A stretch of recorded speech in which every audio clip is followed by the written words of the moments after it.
اعوذ باللہ من الشیطان الرجیم بسم اللہ الرحمن الرحیم السلام علیکم ورحمۃ اللہ وبرکاتہ۔ پیارے دوستو، پیش خدمت ہے قصہ سنہری فاختہ کا۔ ایک بادشاہ کے 3 لڑکے تھے۔ ایک دن تینوں شاہی باغ میں کھیل رہے تھے کہ سب سے چھوٹے شہزادے کو سونے کا ایک پر ملا۔ جب بادشاہ نے وہ پر دیکھا تو کہا، یہ تو کسی سونے کے پرندے کا پر ہے، ہم اسے ضرور حاصل کریں گے۔ پھر اس نے سب سے بڑے شہزادے بدرالزمان سے کہا، بیٹے بدرو، جاؤ اور اس پرندے کو پکڑ کر لاؤ۔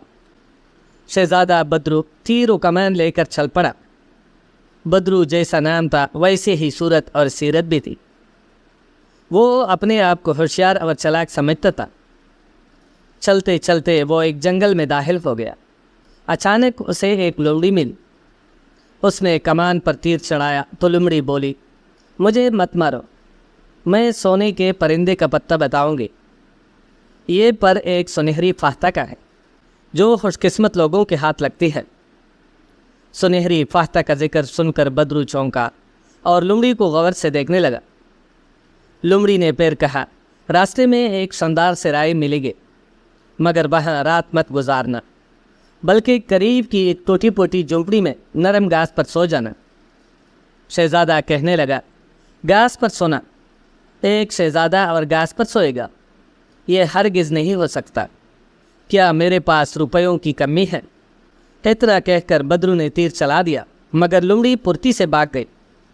بدرو بڑبڑاتا ہوا آگے بڑھا۔ راستے میں اسی وہی سرائی ملی۔ وہ رات گزارنے کے لیے اندر داخل ہوا۔ سرائے میں ناچ گانا ہو رہا تھا اور شراب کا دور چل رہا تھا۔ بدرو نے بھی شراب پی اور پھر ناچ گانے میں ایسا مست ہوا کہ اپنا فرض بھول گیا۔ کافی دن گزر گئے مگر بدرو سنہری فاختہ لے کر واپس نہ لوٹا۔ لوٹتا بھی تو کیسے، وہ تو سرائے میں رنگ رلیاں منا رہا تھا۔ اب بادشاہ نے دوسرے شہزادے چمنزار سے کہا، بیٹے چمنزار، اب تم جاؤ اور سونے کا پرندہ تلاش کرو۔ چمنزار نے کہا، ابا حضور، میں بدرو بھائی جان سے زیادہ عقل مند اور ہوشیار ہوں، میں ضرور پرندہ حاصل کر لوں گا۔ بادشاہ نے اپنے بیٹے کو خوب دعائیں دی، گلے سے لگایا اور پھر رخصت کیا۔ شہزادہ چمنزار بھی تیر کمان لے کر نکل کڑا ہوا۔ جنگل میں اسی بھی وہی لومڑی ملی جو شہزادہ بدرو کو ملی تھی۔ لومڑی نے چمنزار کو بھی سرائے کا پتہ بتایا اور جھونپڑی میں سونے کا مشورہ دیا، مگر لومڑی کی بات سن کر چمنزار کو بھی بہت غصہ آیا۔ اس نے فوراً تیر کمان اٹھایا اور لومڑی پر چلاتے ہوئے کہا، شہزادوں سے مذاق کرنے کی یہی سزا ہے۔ مگر تیر ہتا ہو گیا اور لومڑی بھاگ گئی۔ آگے چل کر شہزادہ چمنزار کا بھی وہی حشر ہوا جو بدرو کا ہوا تھا۔ وہ بھی سرائے میں جا کر رنگ رلیاں منانے اور شراب پینے لگا، اور اب تو وہ 1 سے 2 ہو گئے تھے۔ دونوں بھائی سرائے میں خوب موج اڑانے لگے۔ اب تیسرے اور سب سے چھوٹے شہزادے نگبخت کی باری تھی۔ اس نے بادشاہ سے ایک دن کہا، ابا جان، اب مجھے پرندے کی تلاش میں جانے دیجیے۔ بادشاہ نے کہا، جانی جگر، تم اپنے بھائیوں سے زیادہ عقل مند اور ہوشیار نہیں ہو۔ جب وہ دونوں پرندہ نہ لا سکے تو تم کیا کر سکتے ہو؟ مگر نگبخت نے بادشاہ کو راضی کر لیا اور اپنی مہم پر روانہ ہو گیا۔ نگبخت بڑا خوبصورت اور رحم دل تھا، بھائیوں کی طرح کاہل، بزدل اور دھوکے باز نہ تھا۔ وہ جنگل سے گزر رہا تھا کہ وہی لومڑی اسے دیکھ کر دوڑ کے بھاگنے لگی۔ نگبخت نے کہا، ڈرو نہیں، میں تمہیں تکلیف نہیں پہنچاؤں گا۔